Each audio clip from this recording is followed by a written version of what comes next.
Ihwal ini klausula yang mengakibatkan hilangnya manfaat layanan yang telah dibayar tanpa pemberitahuan yang memadai, tanpa pilihan yang layak, atau tanpa perlindungan hukum yang proporsional dapat menimbulkan ketidakseimbangan hubungan antara penyelenggara telekomunikasi dan pengguna jasa telekomunikasi. Artinya, klausula layanan yang menghilangkan manfaat jasa yang telah dibayar meskipun dianggap sah karena pengguna jasa telekomunikasi dianggap telah menyetujui syarat dan ketentuan yang dibuat oleh penyelenggara telekomunikasi, namun berdasarkan prinsip kepatutan, hal tersebut harus dinyatakan sebagai bentuk pengingkaran atau penyalahgunaan keadaan atau misbruik van omstandigheden yang menciderai jaminan perlindungan hukum yang adil dalam pasal 24D ayat 1 UUD NRI tahun 1945. Bahwa berkenaan dengan pertimbangan hukum dalam subparagraf 3.19.4 di atas, Mahkamah tidak dapat mengabaikan hal ihwal layanan internet telah menjadi kebutuhan penting dalam masyarakat modern. Meskipun demikian, formula tarif dan skema layanan telekomunikasi tidak boleh semata-mata diletakkan dalam cara pandang atau logika komersial penyelenggara telekomunikasi, tetapi harus tetap menjamin adanya perlindungan yang wajar bagi pengguna jasa telekomunikasi. Salah satu bentuk perlindungan tersebut tidak harus selalu berbentuk satu model layanan yang seragam, melainkan dapat diwujudkan melalui penyediaan berbagai pilihan paket yang fleksibel, termasuk paket dan fitur akumulasi kuota atau rollover, paket tanpa rollover atau non-rollover, maupun inovasi layanan lain yang memberi kemungkinan bagi pengguna jasa telekomunikasi memilih layanan sesuai dengan kebutuhan, kemampuan, dan pola penggunaan secara proporsional dan tidak merugikan pengguna jasa telekomunikasi. Selain itu, Mahkamah memandang penting penyelenggara telekomunikasi meningkatkan keterbukaan dan kemudahan akses informasi kepada pengguna jasa telekomunikasi perihal harga, volume kuota, masa berlaku, segmentasi penggunaan, kebijakan pemakaian secara wajar, berakhirnya layanan, perlakuan sisa kuota harus disampaikan secara sederhana, jelas, dan mudah dipahami. Untuk itu, penyelenggara telekomunikasi juga harus menyediakan kanal yang memudahkan pengguna jasa telekomunikasi memantau penggunaan termasuk sisa kuota layanan yang telah dipilih. Perlindungan tersebut harus diikuti dengan mekanisme penanganan pengaduan yang efektif, mudah diakses, dan dievaluasi secara berkala. Terhadap hal tersebut, prinsip yakni penyelenggara telekomunikasi dan pihak terkait ATSI tidak keberatan. Bahkan penyelenggara telekomunikasi dan pihak terkait ATSI telah menyampaikan semacam kesepakatan sebagai solusi terhadap permohonan yang mempersoalkan konstitusionalitas norma pasal 28 ayat 1 dan dalam pasal 71 angka 2 lampiran UU 6 tahun 2023 sebagai berikut, dan seterusnya dianggap diucapkan.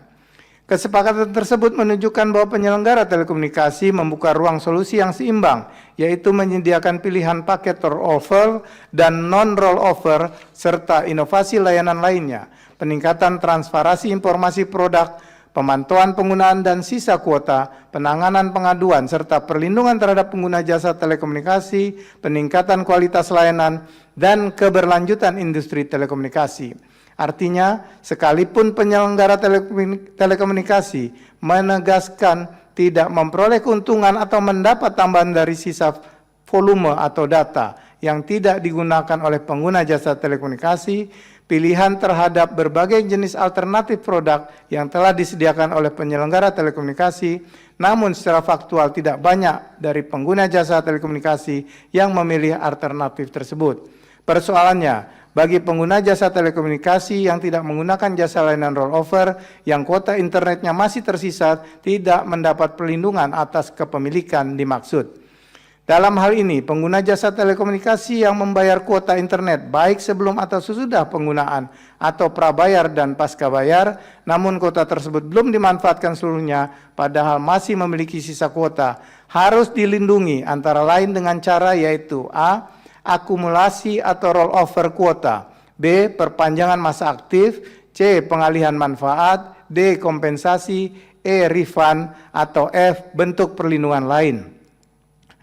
Pilihan layanan tersebut penting dinyatakan secara eksplisit agar pengaturan baik berupa penetapan formula oleh pemerintah pusat maupun yang dibentuk oleh penyelenggara telekomunikasi tidak hanya memberikan kepastian hukum bagi penyelenggara telekomunikasi, tetapi juga menjamin dan memberikan perlindungan hukum yang adil bagi pengguna jasa telekomunikasi atas manfaat yang dibayar, namun secara real, kuota yang belum sepenuhnya digunakan atau dinikmati harus tetap dilindungi sebagai hak milik pengguna jasa telekomunikasi atau dapat dipergunakan hingga kuota itu habis tanpa dibebani biaya atau tarif tambahan dengan dalih perpanjangan masa aktif atau dengan alasan apapun.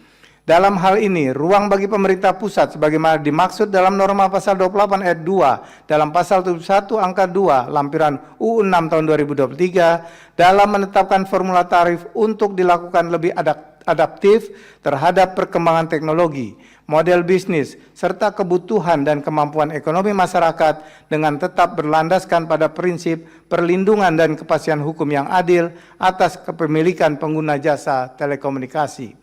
Tidak hanya itu, dalam hal akan dilakukan penyesuaian tarif, pemerintah pusat dan penyelenggara telekomunikasi harus melibatkan kalangan yang concern terhadap jasa telekomunikasi dan lembaga-lembaga perlindungan konsumen. Oleh karena norma pasal 28 ayat 1 dalam pasal 71 angka 2 lampiran UU 6 tahun 2023 belum mengatur jaminan terhadap hak milik pengguna jasa telekomunikasi atas manfaat kuota internet yang belum habis untuk dimanfaatkan atau digunakan, maka norma aku harus dinyatakan bertentangan dengan Undang-Undang Dasar Negara Republik Indonesia tahun 1945 dan tidak memiliki kekuatan hukum mengikat secara bersyarat sepanjang tidak dimaknai menjadi besaran tarif penyelenggara jaringan telekomunikasi dan atau penyelenggaraan jasa telekomunikasi ditetapkan oleh penyelenggara jaringan telekomunikasi dan atau jasa telekomunikasi berdasarkan formula yang ditetapkan oleh pemerintah pusat dengan kewajiban menyediakan pilihan layanan jasa telekomunikasi yang menjamin sisa kuota milik pengguna jasa telekomunikasi tetap aktif dan dapat digunakan sebagaimana selengkapnya termaktub dalam amar putusan Akuo. Berdasarkan pertimbangan hukum sebagaimana diuraikan tersebut di atas, dalil para pemohon berkenaan dengan norma pasal 28 ayat 1 dalam pasal 71 angka 2 lampiran UU 6 tahun 2023 bertentangan dengan UUD NRI tahun 1945 adalah dalil yang berdasar.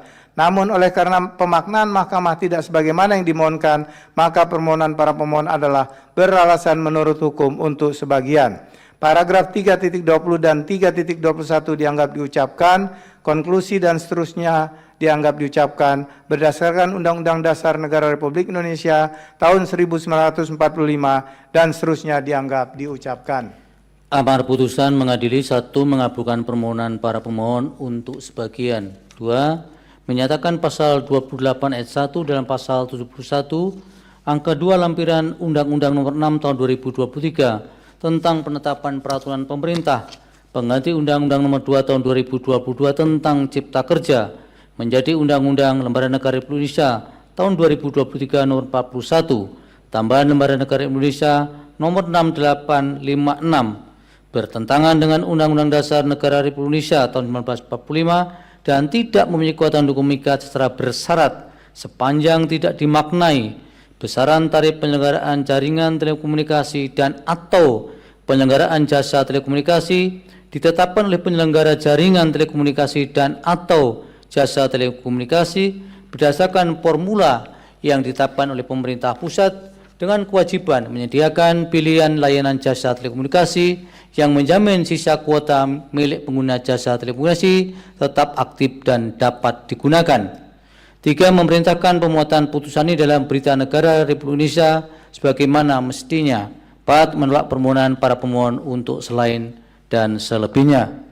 Demikian diputus dalam rapat permusyawaratan hakim oleh 9 hakim konstitusi, yaitu nama-nama hakim dianggap diucapkan pada hari Rabu tanggal 8 bulan Juli tahun 2026 yang diucapkan dalam sidang plenum Mahkamah Konstitusi terbuka untuk umum pada hari Kamis tanggal 23 bulan Juli tahun 2026 selesai diucapkan pada pukul 14:57 waktu Indonesia Barat oleh 9 hakim konstitusi tersebut di atas dengan dibantu oleh anak agung Dian Onita sebagai panitia pengganti serta dihadiri para pemohon dan atau kuasanya, Dewan Perwakilan Rakyat atau yang mewakili, Presiden dan atau yang mewakili, pihak terkait ATSI dan atau kuasanya, pihak terkait PLN atau yang mewakili, pihak terkait Telkomsel dan atau yang mewakili, pihak terkait XL Smart atau yang mewakili, dan pihak terkait YLKI atau yang mewakili.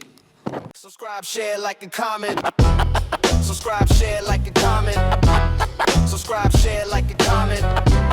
Subscribe, share, like, and comment. Subscribe, share, like, and comment.